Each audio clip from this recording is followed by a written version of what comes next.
கண்டிப்பாக நீட்டு தேவையே இல்லை. படிக்கிற குழந்தைகள் எங்கேயும் படிக்கும். அதுகளோட லட்சியங்களை வந்து நம்ம தடை பண்ணுற மாதிரி தான் அது இருக்குது.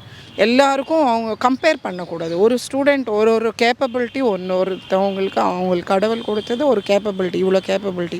ஸோ ஒரு நீட் எக்ஸாம் மட்டும்தான் அவங்களோட கேப்பபிலிட்டி டிசைட் பண்ண முடியாது.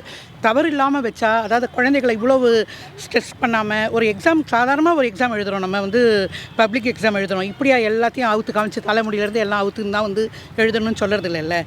ஸோ எம்பிபிஎஸ் நீங்கள் இப்போ படித்து நீங்கள் டாக்டர் ஆகணும் அப்படின்னு நினச்சிங்கன்னா டேரெக்டாக நீங்கள் அதுக்காகவே நீங்கள் எஃபர்ட் போடலாம். அதை விட்டுட்டு நீங்கள் எம்பிபிஎஸ் ஒரு நல்ல காலேஜில் படிக்கணும் அப்படின்றதுக்காக நீட் அப்படின்ற ஒரு விஷயம் வந்து கொஞ்சம் எனக்கு சரின்னு படலை. இந்த ஒரு நீட் எக்ஸாம் மட்டும்தான் டிசைட் பண்ணோம் அவங்களோட டேலண்ட்டுன்னு நம்ம சொல்ல முடியாது. நீட்டு தேவையே இல்லை. ஏன்னா இப்போ நிறைய குழந்தைகள் இறந்து போயிருக்கு. நிச்சயமாக வந்து இது வந்து சென்ட்ரல் கவர்மெண்ட் வந்து செஞ்சது மிக மிக தவறான விஷயந்தான்.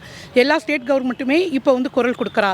முதல்ல தமிழ்நாடு மட்டும்தான் கொடுத்தது, அவளுக்கு ஒன்றும் தெரியலன்னு நம்ம நினச்சா எல்லாருமே. ஆனால் இப்போ அப்படி இல்லை, ஹோல் ஸ்டேட்டுமே இது சரியில்லை, இவா வந்து ஏதோ பண்ணுறா, சென்ட்ரல் கவர்மெண்ட் வந்து தவறு பண்ணுது, இது தப்பு தான் அப்படிங்கிறத அவங்க அச்சம் இல்லாமல் இப்போது எல்லாருமே கையில் வந்து போர்க்கொடி தூக்க ஆரம்பிச்சிட்டா. ஸ்கூல் போகிறதே அவள் வீடுகளில் ரொம்ப கஷ்டம். இதில் நீங்கள் வந்து ஏழை குழந்தைகளை வந்து நீங்கள் திணிச்சு இன்னும் ஒரு கிளாஸ் வேறு போனால் எப்படி போகும்? ஸோ இது வந்து தவறான ஒரு ஐடியாவை தான் இவள் கொடுக்குறா. யாரை வந்து காப்பாற்றுறதுக்கு இவள் கொடுக்குறான்னு தெரியல. ஆனால் நம்ம குழந்தைகள் காப்பாற்றப்பட மாட்டா. அதனால் நீட்டு தேவையே இல்லை.